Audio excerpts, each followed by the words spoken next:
కి స్వాగతం. కొన్ని మాధ్యమాల్లో నిన్న ప్రచురితమైనటువంటి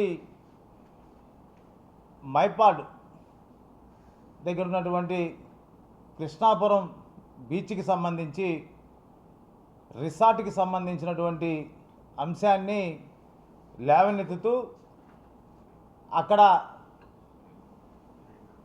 50 ఎకరాలు గవర్నమెంట్ ల్యాండు, మరి అదేవిధంగా కాలవ పోరంబోకు అసైన్ ల్యాండ్సు, మరి అదేవిధంగా కెనాల్ ల్యాండ్సు, ఇవన్నిటినీ కూడా అక్రమంగా లేఅవుట్ వేస్తున్నారు అని ఒక మాధ్యమాల్లో రావడంతో పాటు ఇంకొక ముఖ్యమైన అంశాన్ని ఆ యొక్క ప్రచురితలో భాగంగా ప్రశాంతమ్మ గారిని చూపిస్తూ ఈమె సహాయ సహకారాలతోటి అక్కడ 100 కోట్ల ప్రభుత్వ భూమికి సంబంధించి అన్యాయం జరుగుతుందని చెప్పి చాలా బాధపడిపోతూ ప్రచురితం చేశారు. సంతోషం, నిజాలు తెలుసుకొని కానీ చేస్తుంటే అందరం కూడా దాన్ని అప్రిషియేట్ చేసి ఉండేవాళ్ళం. కానీ ఏదైతే 30-35 సంవత్సరాల క్రితం అక్కడ ఉన్నటువంటి ల్యాండ్ ఎక్స్చేంజ్ ఆఫ్ ల్యాండ్కి సంబంధించి గవర్నమెంట్ జీవోతో సహా 56 ఎకరాల 56 సెంట్లు వాళ్ళ సొంత స్థలానికి సంబంధించినటువంటి ల్యాండ్ని గవర్నమెంట్కి ఇచ్చి అక్కడ ఉన్నటువంటి ల్యాండ్ని తీసుకొని జీవో ప్రకారంగా వాళ్ళు రిజిస్ట్రేషన్ చేసుకొని తర్వాత అక్కడ రొయ్యల గుంటలు సాగు చేసుకుంటూ అవి అక్కడ సరిగా రాని దాని వల్ల దాదాపుగా 30 సంవత్సరాల నుంచి కూడా అది వాళ్ళ ఆధీనంలో ఉంటే దాన్ని మేము కబ్జా చేసాం, మేము గవర్నమెంట్ ల్యాండ్ని మేము ఆక్యుపై చేసాం, మా వెనక పెద్ద వాళ్ళందరూ కూడా ఉన్నారు, వీళ్ళందరి సపోర్ట్ తోటి ఈ యొక్క ల్యాండ్ని కబ్జా చేశారు అని నిన్న ప్రచురితం చేశారు. అసలు కబ్జా అయింది ఇక్కడ ఉన్నటువంటి 92 ఎకరాలు 93 ఎకరాలు ఏదైతే ఉందో అది 100% పట్టా. దానికి సంబంధించినటువంటి అన్ని లీగల్కి సంబంధించి క్లారిఫికేషన్స్, ఒక స్థలం కొనాలన్నా ఒక పొలం కొనాలన్నా దాని పుట్టుపూర్వోత్తరాలన్నీ తీసుకున్న తర్వాతే ఏ వ్యాపారస్తుడైనా సరే అడుగు ముందుకు వేస్తాడు. ఆ క్రమంలో మేము అన్ని రకాలైనటువంటి లీగల్ ఒపీనియన్ని తీసుకున్న తర్వాత ఇది తీసుకోవచ్చు అని చెప్పిన తర్వాత ఇవి అడుగు ముందుకేసామే తప్ప దీంట్లో నిజంగానే అంత కబ్జా చేసే పరిస్థితి ఉంటే మా పేర్లు ఎందుకు పెట్టుకుంటాం?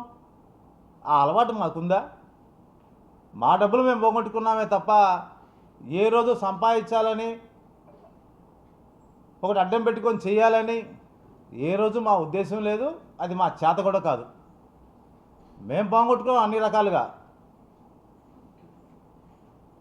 ఆ విధంగా పక్కన పెడితే దానికి సిఆర్జెడ్ ఈ పొలం కొనడానికి గల ముఖ్య కారణం రిసార్ట్ని కడదాము, నెల్లూరు జిల్లాలో మనకి ఇంత కోస్టల్ కారిడార్ ఉంటే ఈ జిల్లా వాసులు కానీ మిగతా వాళ్ళందరూ కూడా ఒక సముద్ర కాడికి వెళ్ళాలన్నా కూడా మన జిల్లాలో సరైనటువంటి వసతులు లేవు. ఇక్కడ ఉన్నటువంటి కుటుంబాలన్నీ కూడా పోవాలన్నప్పుడు బాపట్లకైనా వెళ్ళాలి, చీరాలకైనా వెళ్ళాలి, విశాఖపట్నం అయినా వెళ్ళాలి, ఇటు చెన్నైకైనా వెళ్ళాలి, గోవాకి వెళ్ళాలి, బాంబేకి వెళ్ళాలి తప్ప 20 కిలోమీటర్ల దూరంలో ఉన్నటువంటి మైపాడుకి కానీ ఏ రోజు కూడా అక్కడ పోలేనటువంటి పరిస్థితి డెవలప్మెంట్ పరంగా. ఇలాంటివన్నీ మనం ఎందుకు తీసుకురాకూడదు, ఈ జిల్లాని ఒక టూరిజంగా మనం ఎందుకు చేయకూడదు అన్న ఆలోచనతోటి ఆ పొలం మా దగ్గరికి వచ్చినప్పుడు మేము వాళ్ళని అడిగింది ఆ 50 ఎకరాలు మాత్రమే. సముద్రం ముందున్న 50 ఎకరాలు నీకు ఇస్తే వెనకున్నటువంటి 40 ఎకరాలు ఎవరు తీసుకుంటారు, మాకొద్దు మీరు మొత్తం తీసుకోవాలా అన్నప్పుడు ఆ మొత్తాన్ని తీసుకోవడం జరిగింది. ఆ క్రమంలోనే మంత్రి నారాయణ గారు ఇప్పుడున్నటువంటి నామ్స్ ప్రకారంగా 30 అడుగుల రోడ్డు వేస్తే అప్రూవల్స్ వస్తాయి. కానీ 95 అడుగుల రోడ్డు, 60 అడుగుల రోడ్డు, 75 అడుగుల రోడ్డు, 54 అడుగుల రోడ్డు, 48 అడుగుల రోడ్లు ఎందుకు వేయాలి? మాకే లాభాపేక్ష ఉంటే, మేమే ఇంత చేయాలని ఉంటే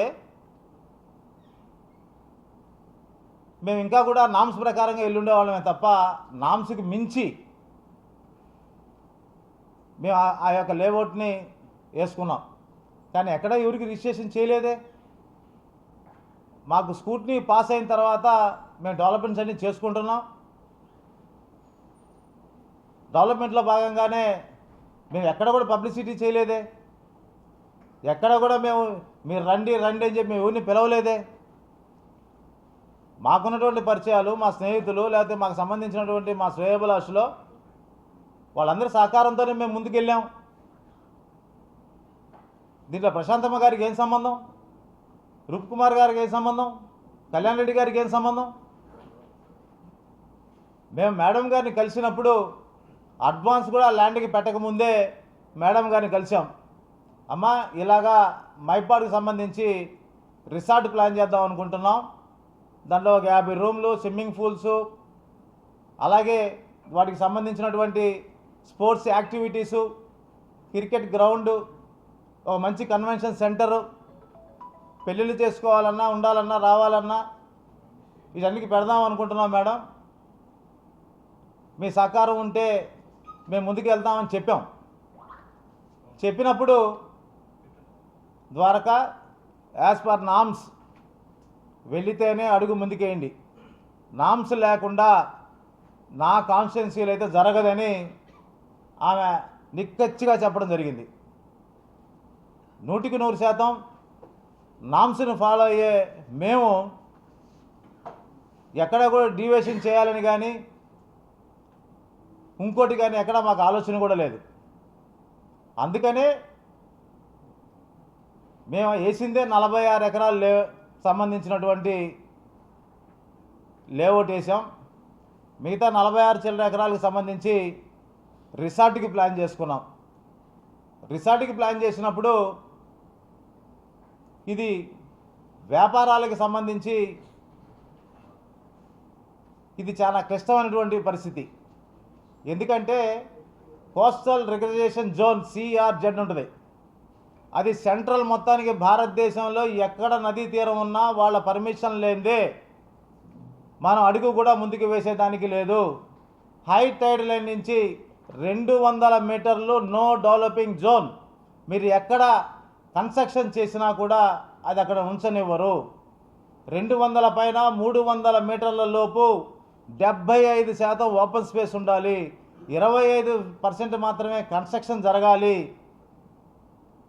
అది కూడా G+1 మాత్రమే జరగాలి. అలాంటి నామ్స్లో మేము ఒక మంచి టూరిజం చేయాలి అనే ఒక ఆలోచనతోటి మేము ఇవన్నీ ప్లాన్ చేసుకొని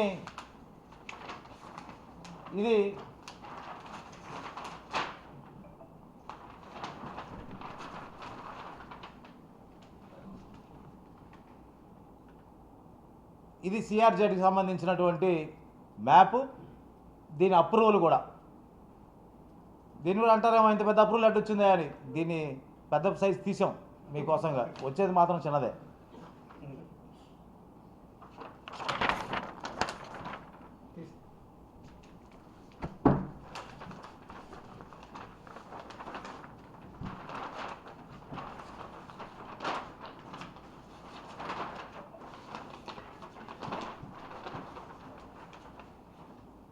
అప్రూవల్స్ ఏమీ లేకుండా ఎక్కడికి పోకుండా ఏమీ చేయకుండా అయితే మేము అక్కడ కాలు పెట్టలా. దీని ప్రాసెస్ మాకు 4-5 నెలల నుంచి ప్రయత్నం చేస్తే మేము తెచ్చుకున్నామే తప్ప దీనికి ఒక పెద్ద టీం ఉంటుంది. వాళ్ళు వచ్చి మొత్తం సర్వే చేస్తారు, దగ్గరుండి మొత్తం చూస్తారు. ఎక్కడా కూడా మీరు ఇది మేము వేసినటువంటి ఈ మొక్కే ఫ్లాట్లు ఇదంతా కూడా ఈ 200 మీటర్ల లోపు ఉన్నదంతా కూడా నో డెవలపింగ్ జోన్. దీంట్లో ఎక్కడా కట్టకూడదు. ఈ లైన్ ఎక్కడా మనం కన్స్ట్రక్షన్ చేయకూడదు, ఏమీ చేయకూడదు. దీంట్లోనే మాకు దాదాపుగా 15 ఎకరాలు పోయింది. సరే పోతే పోయింది. దీనికి సంబంధించి 200 నుంచి 500 మీటర్ల లోపు సంబంధించినటువంటి ఈ ల్యాండ్లో మాకు సంబంధించినటువంటి ఈ ల్యాండ్లో మనం టూరిజం డెవలప్మెంట్ చేసుకుంటే బాగుంటుంది. ఈ జిల్లా వాసులందరికీ కూడా ఒక మంచి ఇది మనం చేసిన వాళ్ళు అవుతాం అనే ఒక ఆలోచనతోటి ఈ కార్యక్రమాన్ని చేయడం జరిగింది. దీనికి సంబంధించి ఇది కూడా ఏదైతే బకింగ్హామ్ కెనాల్కి సంబంధించినటువంటి ఈ రోడ్డుకి సంబంధించినటువంటి ప్లాన్ కూడా అక్కడి నుంచి మనం తెచ్చుకోవడం జరిగింది. ఇవన్నీ కూడా మీరు ఎంక్వైరీ చేసుకుంటే అన్నీ వస్తాయి. ఏమీ దొంగ సంతకాలు కాదు, ఇలాగ చేసే పరిస్థితి కూడా కాదు.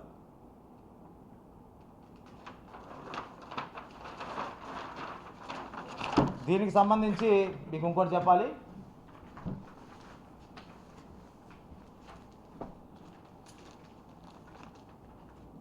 APTDC Andhra Pradesh tourism development corporation దీనికి సంబంధించి పర్మిషన్ తెచ్చుకున్నాం. పర్మిషన్ తెచ్చుకొని ఈ యాక్టివిటీస్ ఏదైతే ఉన్నాయో యాక్టివిటీస్ సముద్రానికి సంబంధించి speed boats, jet skis, parasailing, ఇలాగా సీకి సంబంధించి శాండ్కి సంబంధించి ఏదైతే మనం దాని ముందు సముద్రం ముందు ఏదైతే మనం యాజ్ పర్ నామ్స్ ప్రకారంగా వాడుకుంటామో దానికి సంబంధించి ఏటీవీలు, యూటీవీలు, హార్సులు, దానికి సంబంధించి పర్మిషన్స్. ఇది కూడా ఏదైతే మనకి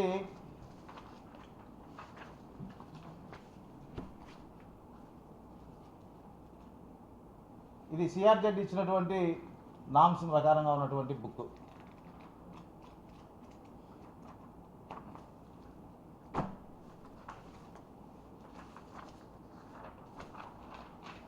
సీ ఫీజిబిలిటీ దీనికి సంబంధించి మన సీ ఏదైతే ఉందో మైపాడు దగ్గర అది స్విమ్మింగ్కి ఈ యాక్టివిటీస్కి సంబంధించి అనుకూలంగా ఉందా లేదా అన్నదానికి సంబంధించినటువంటి మొత్తం టెక్నికల్గా ఇచ్చినటువంటి రిపోర్ట్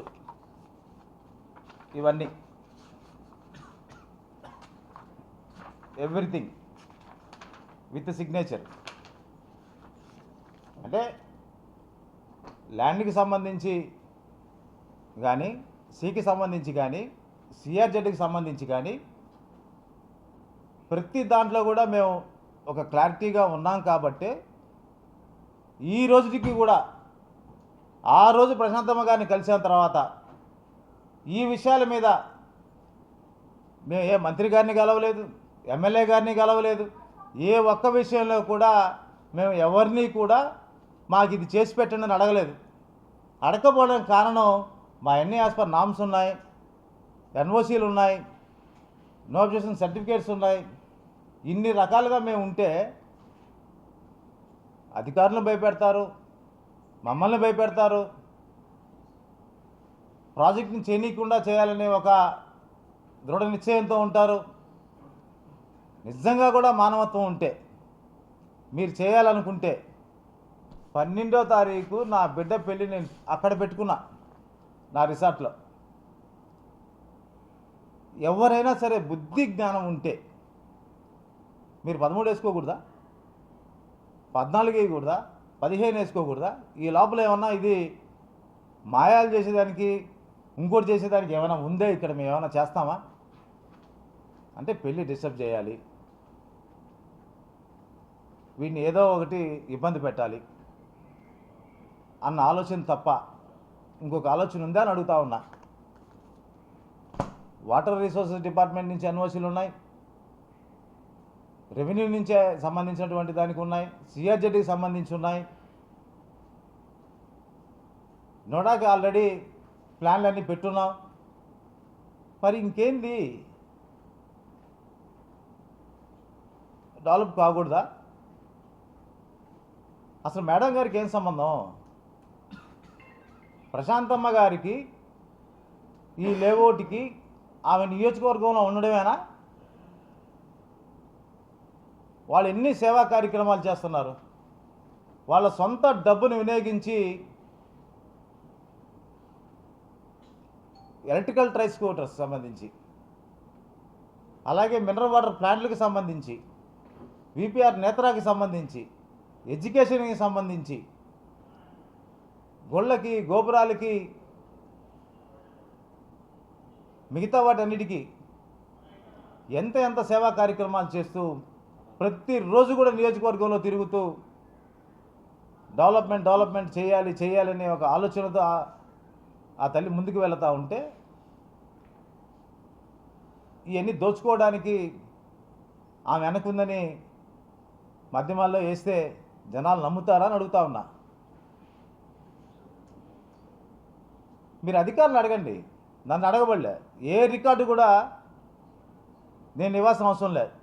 ప్రతిదీ అధికారులను అడగండి. దీంట్లో తప్పు ఉంటే చెప్పండి, మీరు ఏం చెప్తే అది చేస్తా. నేను ఛాలెంజ్ చేస్తూ ఉన్నా, ఇందులో $0.5 అన్నా సరే గవర్నమెంట్కి సంబంధించి కానీ, మీరు అన్నటువంటి ఏ ల్యాండ్కైనా సంబంధించి కానీ లేకుండా ఉందని మీరు నిరూపిస్తే మిగతా ల్యాండ్ ఏదైతే ఉందో అది మొత్తం మీకు ఎవరు చెప్తే వాళ్ళకి రాసేస్తాం మేము. అంతే తప్ప సంబంధం లేనటువంటి వాళ్ళని నియోజకవర్గ అభివృద్ధి పరంగా తన సొంత నిధులతో చేసుకుంటూ గవర్నమెంట్ సైడ్ నుంచి ఇంకా కూడా నిధులు తీసుకొస్తూ ముందుకు నడుస్తున్నటువంటి వాళ్ళ ఆ తల్లిని తీసుకొచ్చి ఇలాంటి వాటిలో తీసుకెళ్లడం ఎంతవరకు సబబని అడుగుతా ఉన్నా.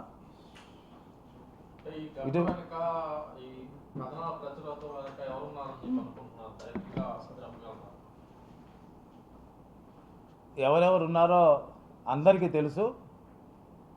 ఖచ్చితంగా నన్ను ఇబ్బంది పెట్టాలని, ఈ ప్రాజెక్ట్ని ఎట్టయినా సరే ఆపేయాలని రకరకాలుగా ప్రయత్నాలు చేస్తున్నారు. దేవుడైన వాడు ఒకడు ఉంటాడు ఖచ్చితంగా. నేను అన్యాయం చేసి ఉంటే నేను పోతాను, లేదంటే వాళ్ళు పోతారు. మీరు తీసుకున్న 90 ఎకరాల భూమి ఎవరి దగ్గర నుంచి తీసుకున్నారు సార్? అంటే దాంట్లో మీరు 2 రకాలుగా కన్స్ట్రక్షన్ చేయాలనుకుంటున్నారు, లేఅవుట్ ఒకటి, రిసార్ట్ ఒకటి. ఈ భూములు ఎవరి దగ్గర నుంచి కొన్నారు అని చెప్పి వాళ్ళది ఈ ల్యాండ్. వాళ్ళు 94, 93లో ఈ ల్యాండ్ని 2 దగ్గరలో రైతుల కాడి నుంచి గవర్నమెంట్ సైడ్ నుంచి తీసుకోవడం జరిగింది.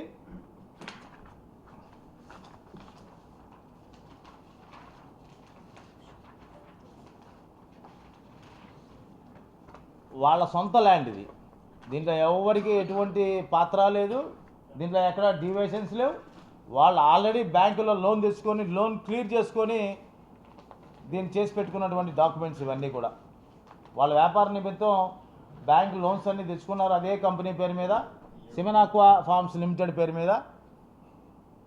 అసలు అక్కడికి వెళ్ళడానికి కారణం, ఈ యొక్క ప్రోగ్రామ్ని టేకప్ చేయడానికి కారణం కూడా ఒకటి విపిఆర్ దంపతులు, 2 సముద్రం, 3 సింగిల్ డాక్యుమెంట్ అయింది. దానివల్ల అన్నిటికీ బాగుంటుంది, అన్ని ఒపీనియన్స్ తీసుకోవడానికి లీగల్కి సంబంధించి అన్నీ కూడా బాగుంటాయని ఈ యొక్క రిసార్ట్కి సంబంధించి, స్పోర్ట్స్ యాక్టివిటీకి సంబంధించి ఇవన్నిటికీ కూడా అది బాగుంటుందనే ఉద్దేశంతోనే అడుగు ముందుకు వేసామే తప్ప ఇలాంటి ఇబ్బందులు, ఇలాంటి వ్యవహారాలు, ఇలాంటి కథలన్నీ కూడా నడిపి ఇబ్బందులు పెట్టే కార్యక్రమాన్ని మానుకోవాలి. వాస్తవాలుంటే 100% చేయండి, తప్పులేదు. బురద జల్లే కార్యక్రమానికి సంబంధించి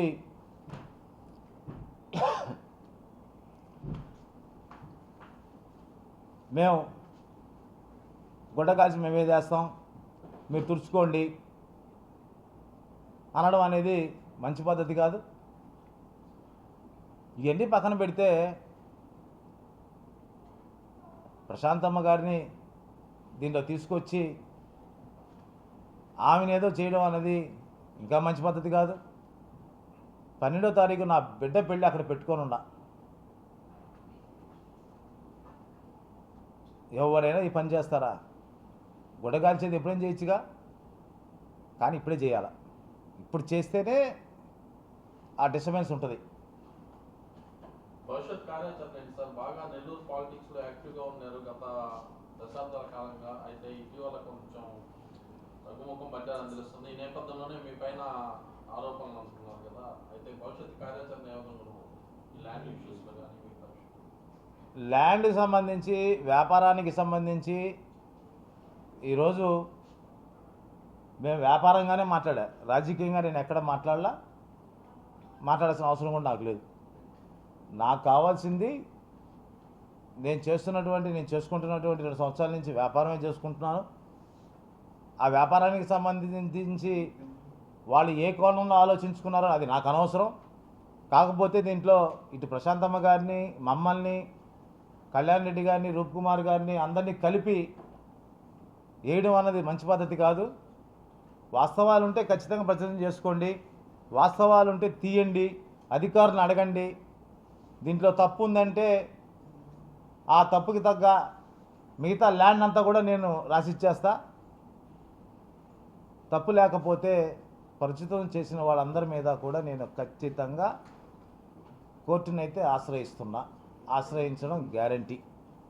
దాంట్లో ఎక్కడా కూడా నేను వెనక్కి తగ్గాల్సిన అవసరం కూడా నాకు లేదు. అన్యాయం చేసినప్పుడు ఆ అన్యాయాన్ని ఎదుర్కోకపోవడం కూడా ఒక అసమర్థత అవుద్ది. కాబట్టి నేను నా రిసార్ట్కి సంబంధించి, నా డెవలప్మెంట్కి సంబంధించినటువంటి దాని మీద నిజాలు తెలుసుకోకుండా ఎవరైతే దాని మీద చేశారో నేను కోర్టుని ఆశ్రయిస్తున్నాను, వాళ్ళ మీద పరువు నష్టం దావా వేస్తున్నాను.